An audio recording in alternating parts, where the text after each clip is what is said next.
नमस्कार मंडळी, मोटिवेशनल रुपाली या चॅनलवरती तुमचं सगळ्यांचं स्वागत आहे. आज संकष्टी चतुर्थी, आज रविवार 5 एप्रिल आणि आज आहे संकष्टी चतुर्थी. बऱ्याच जणांना उपवास करता येत नाही, व्रत करता येत नाही, पण मनोभावी सेवा तर आपण करूच शकतो. तर आज आपण या व्हिडिओमध्ये आजच्या दिवसासाठी आपल्याला काय सेवा करायची आहे, काय उपाय करायचे आहेत हे सगळं बघणार आहोत. तर व्हिडिओ शेवटपर्यंत बघा. चला व्हिडिओ सुरू करू. आज लवकर उठून आपल्याला स्नान करून गणेशाची पूजा करायची आहे. घरातील देवांची पूजा करून गणपतीची जर मूर्ती असेल ना तर अभिषेक करायचा. मूर्तीला अष्टगंध लावून फूल, हार, दुर्वा अर्पण करायचे आहेत. तसेच धूप, दीप, अगरबत्ती लावल्यानंतर गणपती बाप्पाला मोदकाचा किंवा लाडूचा नैवेद्य दाखवायचा आहे. या दिवशी गणेश स्तोत्र, अथर्वशीर्ष किंवा गणपतीचे श्लोक म्हणायचे आहेत. आणि आपल्या चॅनलवरती ना एक व्हिडिओ पण दिलेला आहे, मंत्र कुठला म्हणायचा 108 वेळा, तोही तुम्हाला म्हणायचा आहे.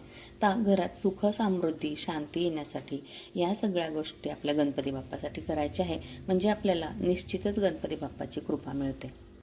हा दिवस अत्यंत महत्त्वाचा आहे. या दिवशी आपण जर काही सेवा केल्या ना तर त्या आपल्याला लवकर फलद्रूप होतात. कारण गणेश तत्व मी तुम्हाला आत्ताच बोलले की 1000 पटीने पृथ्वीवरती जास्त असतं. तर या उपाय आपण जर हे उपाय केले, हे सेवा केल्या तर आपल्याला त्याचं जास्त आणि शीघ्र फळ मिळतं.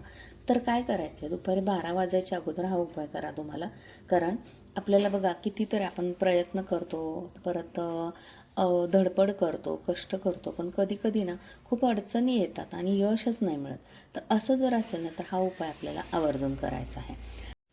संकष्टी चतुर्थीच्या दिवशी श्रीयंत्राची पूजा करायची आहे. घरात श्रीयंत्र आणायचं आहे जर नसेल तर. आणि या दिवशी देवघरात त्याची पूजा करायची आहे. श्रीयंत्रावर 2 सुपाऱ्या ठेवायच्या. गणपतीसमोर हात जोडून आपली मनोकामना सांगायची आणि गणपतीची मंत्र आणि आरती झाल्यानंतर, म्हणजे पूर्ण मनापासून त्याच्यावर मंत्र म्हणायचा, आरती करायची आणि मग या सुपाऱ्या लाल कपड्यात बांधून आपल्या पर्समध्ये किंवा आपल्या घरातल्या तिजोरीमध्ये ठेवायच्या आहेत.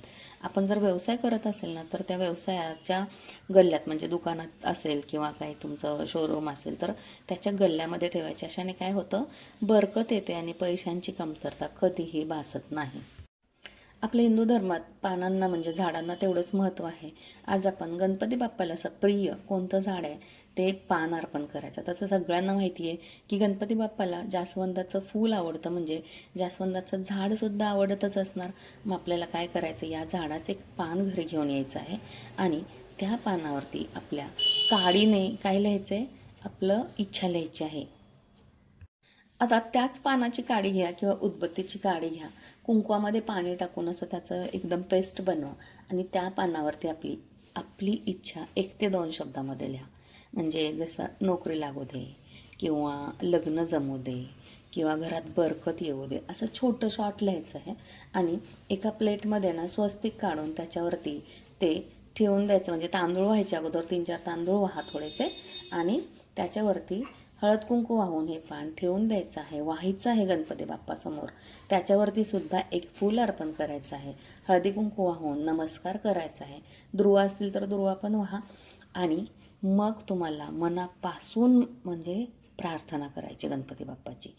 आणि 108 वेळा तेव्हा तुम्ही मंत्र म्हणायचा आहे. डोळे बंद करायचं आहे आणि मंत्र म्हणायचा, ओम गणपते नमः, हा मंत्र जप करायचा आहे. यानंतर एकदा संकटनाशन स्तोत्र नक्की म्हणा, अथर्वशीर्ष नक्की म्हणा. गणपती बाप्पासमोर हे पान असं ठेवायचं आहे आणि सायंकाळी हे पान आणि वाहिलेल्या सर्व वस्तू घेऊन एकत्र बांधायच्या आणि आपल्याला गणपती बाप्पाच्या मंदिरात जाऊन त्या सर्व वस्तू बाप्पाला अर्पण करायच्या आहे. छोटासा उपाय आहे, प्रभावी आहे. मनापासून केला तर शीघ्र फल मिळणार आहे, यश प्राप्ती होणार आहे आणि इच्छासुद्धा पूर्ण होणार आहे. विवाह जमण्यासाठी देखील अनेक जण संकष्टी चतुर्थीच्या दिवशी गणेशाचे उपाय करतात. या दिवशी आपल्याला आपल्या घरातल्या गणपतीची पूजा करून घ्यायची आहे. एक हळकुंड आपल्या घरातल्या गणपतीसमोर व्हायचं आहे, अर्पण करायचं आहे आणि आपली इच्छा सांगायची आहे. नंतर म्हणजे हळकुंड व्हायचं, त्याच्यावरती हळदी कुंकू व्हायचे, त्याच्यावरती अक्षता व्हायच्या, नमस्कार करायचा, मंत्र म्हणायचा. ओम गणपती नमः मंत्र म्हणू शकता, 108 वेळा म्हणू शकता किंवा वक्रतुंड महाकाय सूर्यकोटी समप्रभम निर्विघ्नं कुरु मे देव सर्व कार्येषु सर्वदा, हा पण मंत्र तुम्ही म्हणू शकता. आणि नंतर ते हळकुंड घ्यायचं. पूर्ण आपली षोडोपचार जेव्हा पूजा होते ना त्याच्यानंतर ते हळकुंड घ्यायचं आणि गणपती मंदिरात जाऊन बाप्पाच्या पायाजवळ अर्पण करायचं आहे आणि आपली जी इच्छा आहे, कामना आहे, ते बाप्पाला सांगायची आहे. असं केल्यामुळे मनपसंत जोडीदार मिळेल अशी श्रद्धा आहे, खूप जणांचा भाव आहे. तर विश्वासाने करा आणि गणपती बाप्पाला मनापासून प्रार्थना करा. आपली इच्छा पूर्ण होणार म्हणजे होणारच आहे. आपल्याला जर गरिबीतून बाहेर यायचं असेल, आपल्याला मुक्त करायचं असेल स्वतःला गरिबीतून, तर काय करायचं? एका लहान मातीच्या भांड्यात गूळ आणि शुद्ध गाईचे तूप घ्यायचं आहे.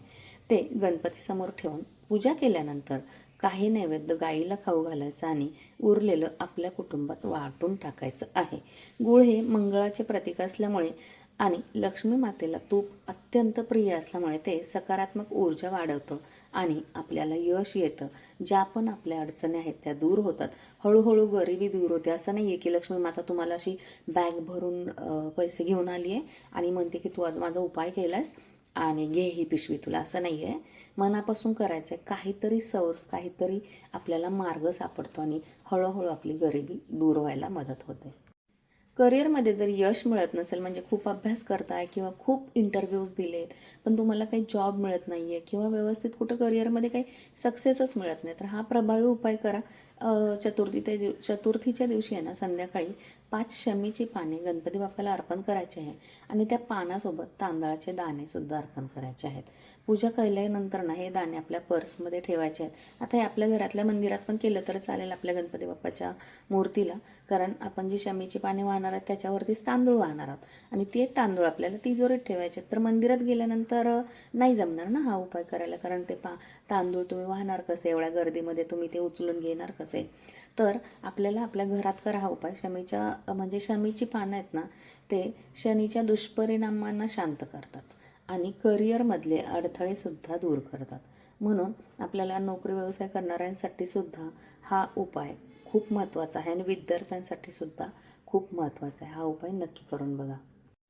या दिवशी गणपती बाप्पाला जर 21 दुर्वा अर्पण केल्यानं तर आपली जी कठीणातली कठीण इच्छा पूर्ण होते. सगळ्यांना माहिती आहे की गणपती बाप्पाला दुर्वा अत्यंत म्हणजे अत्यंत प्रिय आहेत आणि या दुर्वाना या अमृतच्या समान असतात.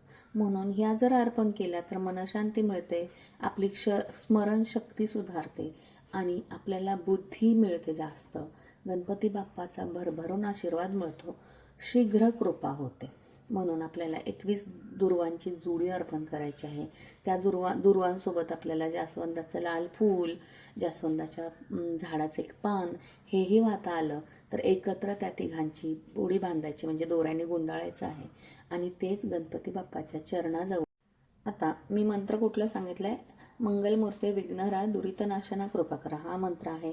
साधा सोपा मंत्र आहे. ओम गण गणपतये नमः तो मंत्र आहे, किंवा तुम्हाला जो गणपतीचा मंत्र आवडतो तो मंत्र म्हणा आणि मग ही दुर्वा, पान, फूल हे सगळं गणपतीच्या चरणाशी अर्पण करा.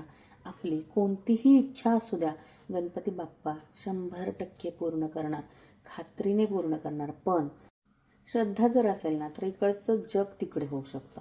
पण श्रद्धा नसेल, काय माहिती होईल की नाही असं म्हणून जर आपण काम केलं नाही, जे उपाय वगैरे आहेत, सेवा आहेत, तर मग नाही होणार आपलं काहीसुद्धा काम. म्हणूनच तुम्ही मनापासून विश्वास ठेवा, श्रद्धा ठेवा आणि मग करा.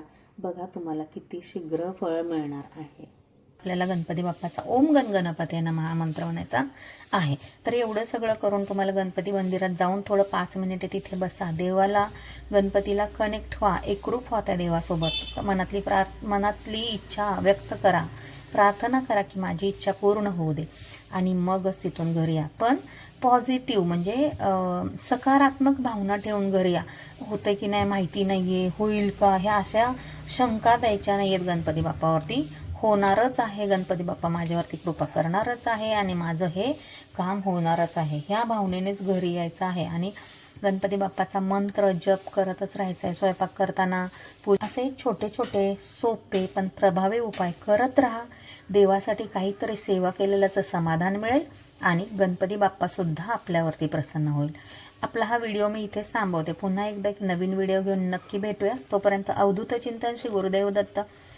ओम गण गणपतये नमः. चॅनलवर नवीन असाल तर सबस्क्राईब करा आणि हा व्हिडिओ तुमच्या मित्रमैत्रिणींना शेअर करायला मात्र विसरू नका. चला, thank you so much. Bye bye.